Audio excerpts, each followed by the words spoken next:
السلام عليكم ورحمة الله وبركاته. الله أكبر الله أكبر الله أكبر، لا إله إلا الله، الله أكبر الله أكبر ولله الحمد. الحمد لله الذي بنعمته تتم الصالحات وبفضله ورحمته تفرح المخلوقات. أحمده سبحانه وأشكره على نعمه وآلائه المتتابعات، وأشهد أن لا إله إلا الله وحده لا شريك في الربوبية والألوهية والأسماء والصفات، وأشهد أن محمدا عبده ورسوله أرسله الله رحمة للعالمين وقدوة للسالكين. اللهم صل وسلم على عبدك ورسولك محمد وعلى آله وصحبه ومن اهتدى بهديه وعمل بسنته إلى يوم الدين. أما بعد، فيا عباد الله، أوصيكم ونفسي بتقوى الله، فقد فاز المتقون. الله أكبر الله أكبر، لا إله إلا الله، الله أكبر الله أكبر ولله الحمد. معاشر المسلمين, jamaah salat Idul Adha 1444 Hijriah yang berbahagia, tanggal 10 Dzulhijjah yang kita sekarang berada pada hari ini adalah sebuah momentum yang sangat-sangat agung lagi bersejarah bagi umat Islam. Di hari ini umat Islam merayakan hari raya Idul Adha. Gema takbir bersahut-sahutan, tiada henti memenuhi langit yang luas, tinggi menjulang di hari ini. Hati yang suci pun bergetar mendengar lantunan takbir oleh miliaran manusia di seluruh pelosok bumi yang luas membentang. Sementara jutaan muslimin lain, saudara-saudara kita, mereka sedang membentuk lautan manusia di tanah suci untuk melakukan sebuah ritual haji yang suci. Hal ini menjadi sebuah panorama yang sangat-sangat menakjubkan, yang menggambarkan eksistensi manusia di hadapan kebesaran Allah Subhanahu wa taala yang Maha Agung.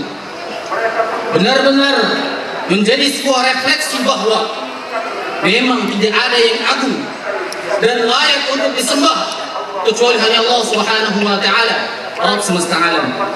Allahu akbar Allahu akbar, la ilaha illallah, Allahu akbar Allahu akbar walillahil hamd. Setiap kali sampai pada momen Idul Kurban, kita diingatkan kembali akan kisah agung keluarga Ibrahim alaihissalam, kisah yang penuh dengan teladan bagi segenap manusia di sepanjang zaman. Kisah keluarga yang telah menjadi legenda sejak lebih dari 5.000 tahun silam. Keluarga yang telah berhasil membangun dan menanamkan akidah yang kokoh pada segenap sendi-sendi kehidupan. Nabi Ibrahim, Hajar, Nabi Ismail adalah potret anggota keluarga yang sempurna dalam pengabdian dan penghambaannya kepada Allah Subhanahu wa taala. Sebuah keluarga yang benar-benar menunjukkan kualitas prima dalam bertauhid secara luar biasa. Ibrahim berkali-kali diuji dengan berbagai ujian yang berat. Hal ini memerlukan pengorbanan yang sangat besar. Kita mesti ingat bagaimana Nabi Ibrahim alaihissalam teramat sangat merindukan seorang anak di usianya yang sudah tua renta. Para ulama sebutkan 80-an. Allah Subhanahu wa taala belum juga menganugerahinya keturunan. Ujian berat bagi Ibrahim. Sementara Sarah, istri beliau, para ulama sebutkan usianya 70-an. Istrinya juga sudah tua renta, tidak kunjung menunjukkan tanda-tanda kehamilan. Maka bagi seorang Ibrahim sang kekasih Allah, anak bukanlah sekadar pelanjut keturunan, anak juga menjadi pewaris risalah kenabiannya. Maka bisa dibayangkan suasana seperti apakah yang mewarnai kehidupan keluarga yang sudah lama berumah tangga tanpa tangis dan kehadiran seorang bayi. Tentu saja sepi berliput senyum. Hampir seperti itu, hari-hari seperti itulah yang dijalani pasangan Ibrahim dan Sarah ketika itu. Apakah Nabi Ibrahim alaihissalam putus asa? Tidak. Tentu saja beliau tidak putus asa dengan kondisi tersebut. Nabi Ibrahim tidak putus-putusnya terus berdoa kepada Allah agar dikaruniai seorang keturunan. Dalam surat As-Saffat ayat 100 Allah Ta'ala berfirman menceritakan doa Nabi Ibrahim, Rabbi habli minas salihin, wahai Rabbku, anugerahkanlah kepadaku seorang anak yang termasuk orang-orang yang saleh. Singkat cerita, selang beberapa waktu, sejarah mengabarkan melalui Hajar, istri Nabi Ibrahim yang lain, Allah Subhanahu wa Ta'ala menganugerahinya seorang keturunan, yakni Nabi Ismail alaihissalam, bayi laki-laki yang telah teramat lama sekali didambakan olehnya. Sejuta doa dan harapan tumpah ruah kepada sang bayi. Kasih dan sayang tercurah bagi penyambung risalah dan keturunan, yakni Ismail kecil. Hari-hari bagai dipenuhi dengan pelangi, warna-warni indah senantiasa mengiringi, senyum dan tawa bahagia setiap saat pecah menghiasi kehidupan keluarga agung ini. Namun Allah Subhanahu wa Ta'ala ingin menguji cinta Nabi Ibrahim alaihissalam kepada Rabbul Izzati. Adakah cinta kepada Allah itu adalah cinta yang tak tertandingi? Atau jangan-jangan Ismail yang amat dirindukannya itu menjadi pesaing cinta Nabi Ibrahim alaihissalam kepada Tuhan yang Maha Suci? Maka di sini Allah kembali menguji Nabi Ibrahim. Dalam surat As-Saffat ayat 102 Allah Subhanahu wa Ta'ala berfirman, "Falamma balagha ma'ahu as-sa'ya qala ya bunayya inni ara fil manam anni adbahuk fanzur madza tara." Nabi Ibrahim berkata kepada anaknya, "Wahai anakku," tatkala anak itu sampai pada umur sanggup berusaha bersama-sama Nabi Ibrahim, beliau panggil, "Wahai anakku, sesungguhnya aku mimpi, aku melihat dalam mimpi bahwa aku menyembelihmu. Fanzur madza tara." Menurut pian gimana lah? Bagaimana menurutmu?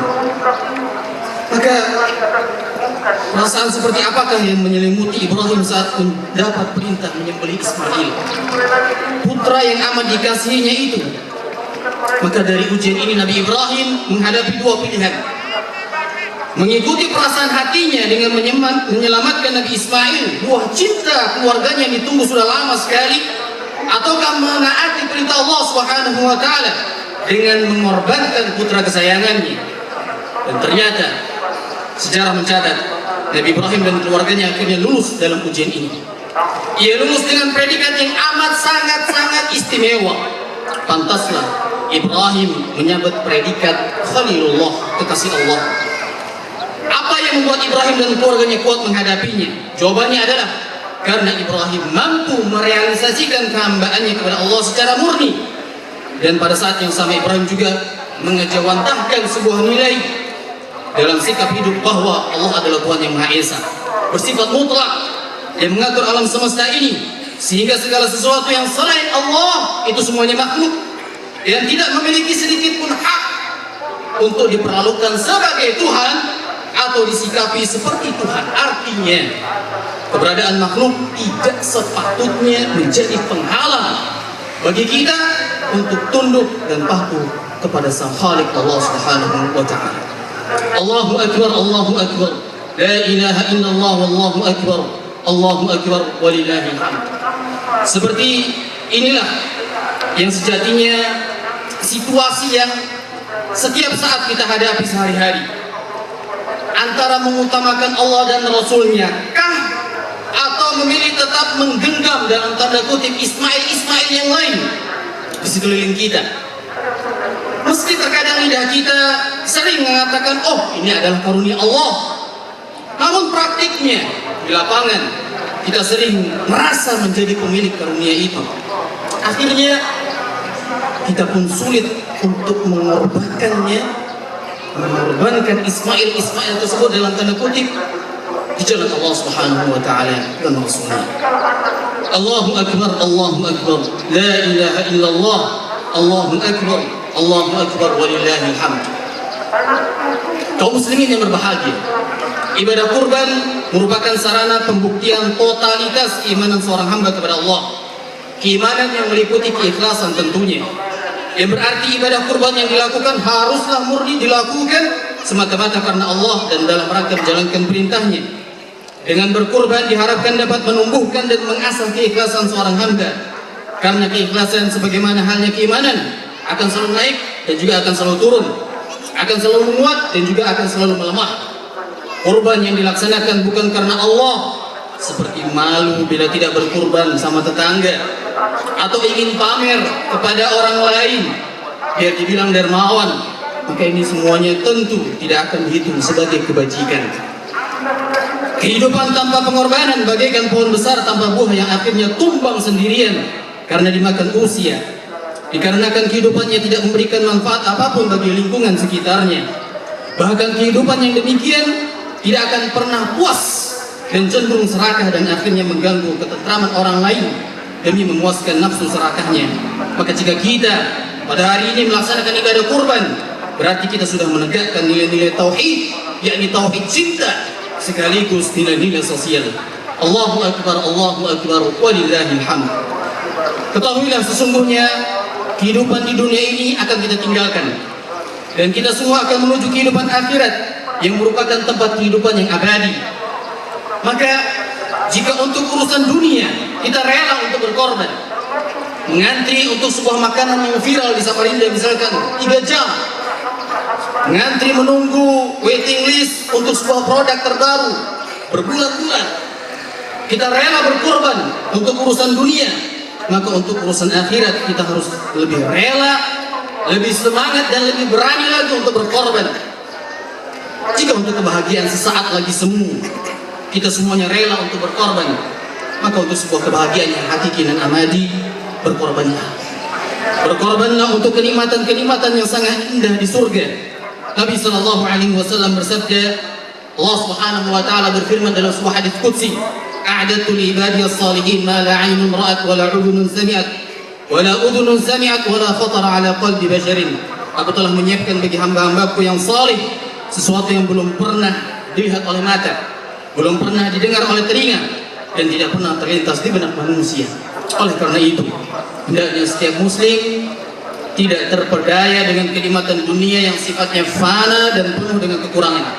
Akan tetapi hendaknya seorang muslim meletakkan kerinduannya selalu kepada kenikmatan akhirat dan surga yang Allah Subhanahu wa taala sediakan bagi orang-orang yang bertakwa. Maka berkorbanlah untuknya. Allahu Akbar, Allahu Akbar, walillahil hamd. Saudaraku seiman, ketahuilah bahwa kenikmatan dunia itu akan hilang dan sirna. Adapun kenikmatan akhirat adalah kenikmatan yang abadi. Dalam surat Al-Hadid ayat 20, Allah Subhanahu wa taala telah menyebutkan bahwa kehidupan dunia itu seperti sunda gurau. Bahwa kehidupan dunia seperti sanda gurau yang cepat sirna, seperti air hujan yang turun, dia menumbuhkan tanaman, lalu kering, dan kemudian dia menguning, kemudian dia menjadi hancur. Dan di akhirat nanti ada azab yang keras dan ampunan dari Allah Subhanahu wa taala serta keridhaannya. Dan kehidupan dunia ini tidak lain hanyalah al-mata'ul ghurur, kehidupan yang menipu. Hadirin yang dirahmati Allah Subhanahu wa taala, ketahuilah bahwasanya kenikmatan dunia dia tidak sempurna. Adapun kenikmatan akhirat dia penuh dengan kesempurnaan. Kenikmatan akhirat sangat jauh dari yang namanya kekurangan seperti kenikmatan dunia. Maka barang siapa yang membaca tentang bagaimana kenikmatan bidadari kelak di surga yang Allah Subhanahu wa taala siapkan bagi orang-orang yang bertakwa, lalu dia bandingkan dengan wanita-wanita di muka bumi ini, maka dia akan tahu bahwa bagaimana perbandingan antara nikmat dunia dengan nikmat akhirat. Saudaraku seiman, ketahuilah bahwa kenikmatan dunia tidak bisa dinikmati selalu. Adapun kenikmatan akhirat senantiasa bisa dinikmati. Dalam surat Ar-Ra'd ayat 35 Allah Ta'ala berfirman, "Ukuluha da'imun wa dhilluha." Buahnya tidak ada henti-hentinya dan naungannya juga seperti itu, tidak ada henti-hentinya. Tentunya hal ini berbeda dengan buah-buahan yang ada di dunia. Kita melihat betapa banyak buah-buahan yang dia hanya muncul pada musim-musim tertentu. Buah tersebut tidak tersedia di waktu-waktu yang lainnya. Kalau di akhirat, Bapak Ibu yang dirahmati Allah Subhanahu wa taala, itu buah-buahan tanpa dibatasi oleh musim dan waktu. Setiap waktu buah-buahan tersebut bisa dinikmati. Dalam surat Fussilat ayat 31, Allah Subhanahu wa taala berfirman, "Walakum fiha ma tashtahi anfusukum wa lakum fiha ma tad'un." Di surga, kalian wahai penghuni surga memperoleh apa yang kalian inginkan dan memperoleh pula apa yang kalian minta. Apa Apa yang kita minta Allah kasih. Saudaraku seiman, ketahuilah bahwa kenikmatan dunia diraih dengan penuh kepayahan. Adapun nikmat akhirat dia diraih tanpa kepayahan sedikit pun. Kita lihat betapa banyak orang yang bekerja keras, banting tulang hanya untuk meraih secercah kenikmatan. Kenikmatan dunia yang sangat ringan. Itu pun terkadang setelah dia banting tulang, peras keringat, bercucuran darah, tidak dia dapatkan. Berbeda dengan kenikmatan di akhirat, Bapak Ibu yang dirahmati Allah Subhanahu wa taala. Yang kenikmatannya sangat mudah untuk diraih. Dalam surat Al-Haqqah ayat 23 Allah berfirman, "Qutufuha daniyah." Dahan-dahannya dekat lagi rendah. Maka seorang tatkala di surga, dia tidak perlu untuk memanjat pohon karena dahan-dahannya rendah. Bahkan kapan saja dia inginkan, maka dahan tersebut akan mendekat kepadanya dan dia pun tinggal memetik buahnya. Berkaitan dengan minum, surat Al-Waqiah ayat 17 sampai 18, Allah Taala berfirman, "Yatufu 'alaihim wildanun mukhalladun bi akwabin wa abariq wa ka'sin min ma'in." Kelak di surga, para penghuni surga mereka dikelilingi oleh anak-anak muda yang tetap muda dengan membawa gelas-gelas, cerek dan minuman yang diambil dari air yang mengalir. Maka kenikmatan di dunia ini diraih dengan penuh perjuangan. Seseorang ikhwatul iman hafizakumullah jami'an, ketika dia ingin menikah saja, perjuangan, dia menabung, dia lamaran, dia keluarkan uang seserahan, banyak sekali perjuangan demi perjuangan. Namun di akhirat kelak di surga-surga Allah Subhanahu wa taala, para penghuni surga ketika mereka masuk ke dalam surga langsung dinanti dan disambut oleh para bidadari. Saudaraku seiman, ketahuilah bahwa kenikmatan dunia itu memiliki efek samping. Adapun kenikmatan akhirat tidak memiliki efek samping. Bagaimanapun seseorang menikmati kenikmatan dunia, pasti akan memberikan efek samping baginya. Contohnya seperti makanan. Di dunia orang yang makan pasti akan mohon maaf buang air, karena ada mohon maaf kotoran yang harus dia keluarkan. Hal ini sebagai proses metabolisme. Namun di akhirat tidak demikian. Orang makan, minum bukan karena rasa lapar dan haus, tapi pengen nikmatin, berlezat-lezat.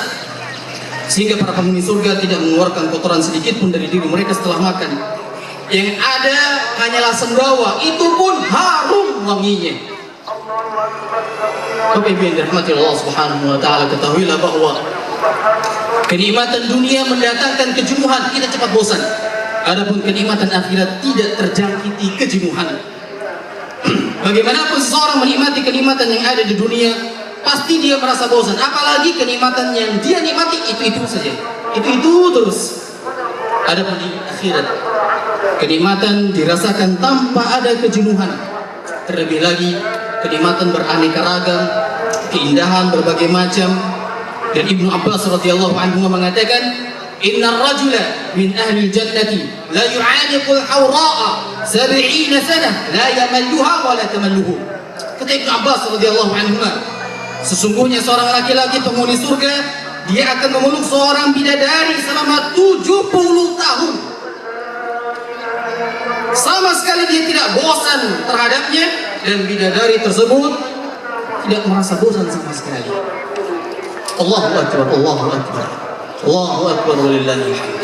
Ma'asyiral muslimin, maka inilah beberapa perbandingan antara kenikmatan dunia dan akhirat yang perlu untuk kita renungkan bersama. Kita perlu merenungkan kenikmatan akhirat dengan beraneka ragam kenikmatannya, dengan keindahan dan kesempurnaannya, agar hal tersebut memotivasi diri kita untuk rajin beribadah, untuk senantiasa sujud dan tunduk kepada Allah Subhanahu wa taala, untuk berani berkorban bagi agama ini. Kalau untuk dunia kita berani berkorban, kenapa untuk akhirat kita tidak berani berkorban? Padahal akhirat khairun wa abqa, dan lebih kekal abadi. Kita berani berkorban bagi agama ini karena kita sadar bahwa tidak ada yang gratis di sisi Allah Subhanahu wa taala. Dan Allah Subhanahu wa taala hanya memberikan balasan sesuai dengan apa yang hamba-hambanya kerjakan dan amalan solehnya selama di dunia ini. Ma'asyiral muslimin yang dirahmati Allah, kita berharap semoga Allah Subhanahu wa taala memberikan kita kemudahan untuk beramal saleh, dan semoga Allah Subhanahu wa taala menganugerahkan kita husnul khatimah. Amin Allahumma amin. هذا وأسأل الله الكريم أن يعيننا على الاستمرار على الإكثار من طاعته إلى ساعة الوفاة وأن يقينا شر أنفسنا وشر أعدائنا وشر الشيطان. اللهم اغفر لنا ولوالدينا وأجدادنا وجميع أهلنا وقرابتنا. بارك الله لكم في عيدكم ومكن لكم دينكم الذي ارتضاه لكم. اللهم إنا نسألك أن تبارك لنا في عيدنا وتتقبل طاعاتنا وأن تعيننا على دوام طاعتك وأن تتقبل ذلك منا إنك جواد كريم. اللهم أحسن عاقبتنا في الأمور كلها وأجرنا من خزي الدنيا وعذاب الآخرة. ربنا آتنا في الدنيا حسنة وفي الآخرة حسنة وقنا عذاب النار. اللهم صل وسلم وبارك على عبدك ورسولك محمد وعلى آله وصحبه أجمعين. تقبل الله منا ومنكم صالح الأعمال. كل عام وأنتم بخير والسلام عليكم ورحمة الله وبركاته.